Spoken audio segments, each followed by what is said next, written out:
നിങ്ങൾ F1 content ഒത്തിരി ശ്രദ്ധിക്കുന്നവരാണെങ്കിൽ നിങ്ങൾ 2 ടൈപ്പ് ഓഫ് മീംസ് കണ്ടു കാണും. ഒന്നാമത്തേത് ഈ ക്ലൗൺ മീം, പിന്നുള്ളത് we are checking meme.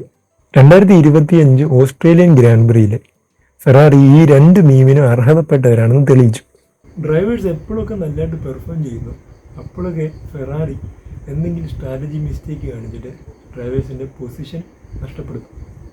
Australian grand പ്രിയിൽ ഇടയ്ക്ക് മഴ പെയ്തപ്പോഴത്തേന് ബാക്കി എല്ലാ ടീമും അപ്പം തന്നെ ഡ്രൈവേഴ്സിനെ പിറ്റ് ചെയ്തിട്ട് വെറ്റ് ചെയ്തിട്ടു.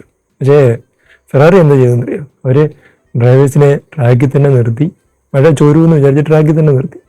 അതും 2 ഡ്രൈവേഴ്സ് അവരുടെ ഡ്രൈ ടയേഴ്സിലായിരുന്നു. എന്നിട്ട് അവസാനം ഫെറാറി 2 ഡ്രൈവേഴ്സിനെയും പിറ്റ് ചെയ്തു.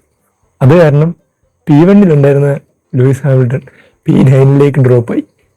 അപ്പോൾ ഇവിടെയാണ് ഈ ക്ലൗൺ മീം യൂസ് ചെയ്യുന്നത്. ഫെറാറിയുടെ റേഡിയോ മെസ്സേജ് ചില സമയത്ത് ഭയങ്കര ഫണ്ണിയാണ്. ഇതേ ഓസ്ട്രേലിയൻ ഗ്രാൻഡ് പ്രിയിൽ ചാൾസ് ലെക്ലർക്ക് എൻ്റെ സീറ്റിൽ എന്തോ നനവുണ്ട്, എന്തോ ലീക്കേജ് ഉണ്ടെന്ന് ടീമിന് റേഡിയോ മെസ്സേജ് കൊടുത്തു. അപ്പോൾ അവരുടെ ക്രൂ മെമ്പേഴ്സ് തിരിച്ചു വയ്ക്കുമോ, അത് വെള്ളമായിരിക്കും. ഇതുപോലുള്ള അടിപൊളി റിപ്ലൈയും നല്ല ക്രൂ മെമ്പേഴ്സും ഉള്ളതുകൊണ്ടാണ് ഫെറാറി നമ്പർ 1 മീം ടീമായിട്ട് ഇരിക്കുന്നത്.